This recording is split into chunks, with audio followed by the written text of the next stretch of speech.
see Kawhi understanding exactly as a player. Guys say, what's your go-to shot? That's one of LeBron. A decade ago, a single veto changed the course of NBA history. The league stepped in and blocked Chris Paul's trade to the Lakers, triggering a ripple effect that helped form the Heat super team, derailed Kobe's final title run, and permanently shifted Paul's legacy. Fast forward to now, and Chris Paul is once again in the middle of a high-stakes decision. But this time, the destination being discussed isn't the Lakers, it's the Clippers. The team that promised a revolution with Lob City, but ended up delivering frustration and unmet potential. Chris Paul to the Clippers again, at age 39, feels strange. Not because of nostalgia, but because of timing. This is a franchise that's about to hit reset. Kawhi Leonard's knee is a constant question mark. Paul George is navigating extension talks and could walk in free agency.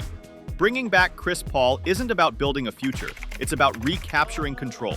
Paul isn't the athlete he once was, but he's still one of the smartest players in the league, and in today's chaotic, fast-paced NBA, sometimes calm is more dangerous than speed.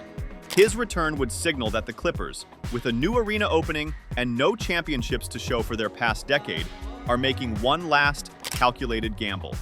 They're not asking him to lead a dynasty, just to give them direction before the whole thing unravels. Across the hallway at Crypto.com Arena, things aren't any calmer. The Lakers have their own internal crisis brewing, and it's all tied to LeBron James. The rumors are growing louder. Bradley Beal to the Lakers. At first glance, it sounds impossible. The contracts don't align, the roster depth would be gutted, and Beal himself is carrying years of underwhelming production on inflated money. But if you look closer, it makes sense. Not as a basketball move, but as a message. A message to LeBron that LA is still trying. LeBron may still be putting up 20-plus points per night, but the wear is showing. The man who once redefined longevity is finally beginning to look mortal, and that changes everything. The Lakers are no longer building around a prime LeBron. They're managing the twilight of a legend and scrambling to give him one more real shot before it's too late. Bradley Beal isn't a sure thing. He hasn't played over 60 games in 4 years. His defense is suspect, but he's a weapon. And pairing him with Anthony Davis and LeBron gives the Lakers a fighting chance against the West's younger, hungrier cores. The front office has to weigh one question. Do you mortgage your future for one last desperate sprint, or let the king fade out quietly?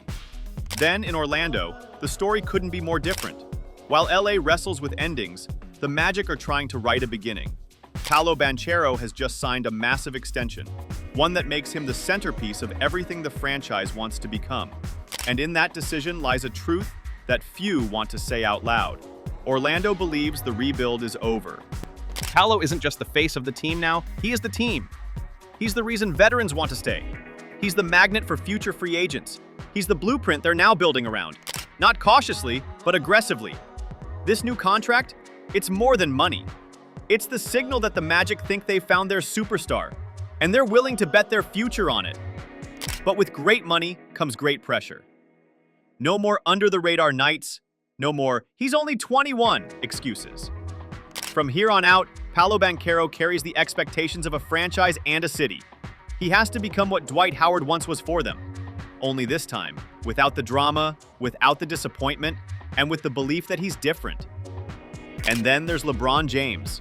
He's not tweeting his intentions. He's not announcing anything dramatic. But you can feel it. The sense that we're watching the end of something enormous. When he walks off the court now, there's a pause, a glance, a moment where even the crowd doesn't know whether to cheer or mourn. Because it feels like every game might be his last. He's not washed, but he's not eternal either. The younger stars like Banchero are no longer watching him with awe. They're circling him like sharks. And as his influence slowly fades, the league is quietly preparing for a future without its most powerful presence. That future might come in a year or two, or maybe it's already here, and we just haven't admitted it yet. In this one offseason, we're watching all 3 eras of the NBA unfold in real time, not as a clean transition, but as a dramatic collision. Chris Paul, the genius playmaker whose career has been defined by precision, leadership, and near misses, stands at the edge of his final chapter. His presence is no longer about stats or speed, but about memory and mastery. Every move he makes now is shadowed by the weight of what could have been. And yet, there's something poetic about watching him return, potentially, to the Clippers. It's not about rewriting the past. It's about ending the story where it started, on his terms. Then there's Bradley Beal, the perennial enigma. A player with every offensive weapon, every tool to be elite, and yet somehow, he's never quite fit into the superstar mold. Too quiet? Too loyal? Too unlucky with teammates and timing? Maybe all of it. But now, his name is attached to the Lakers, to LeBron, to legacy. Not because he's the centerpiece, but because he might be the final piece in someone else's masterpiece. It's a new role for Beal. Not the star of the show, but the actor who helps deliver the ending. Paolo Banchero, by contrast, is only just stepping into the light. He doesn't carry the weight of legacy, he carries the pressure of potential. And for a franchise like Orlando, that distinction matters. He's not just expected to be good, he's expected to change everything, to be the foundation, the face, and the future, all at once. There's no roadmap. There's no championship culture to inherit anymore. He is the culture now. Every extension, every trade, every fan's hope is being built quietly around him. And above it all looms LeBron James. Still dominant, still present, but no longer untouchable. The man who once seemed eternal is now being watched for signs of the end.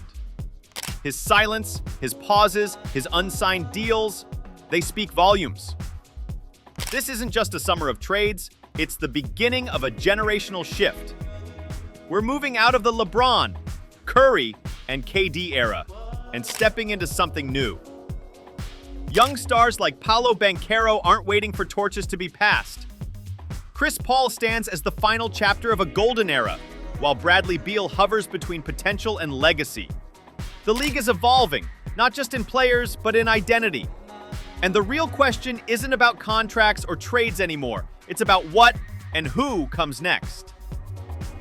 If you want more untold NBA stories and deep dives just like this, make sure to subscribe to Isaac Weah.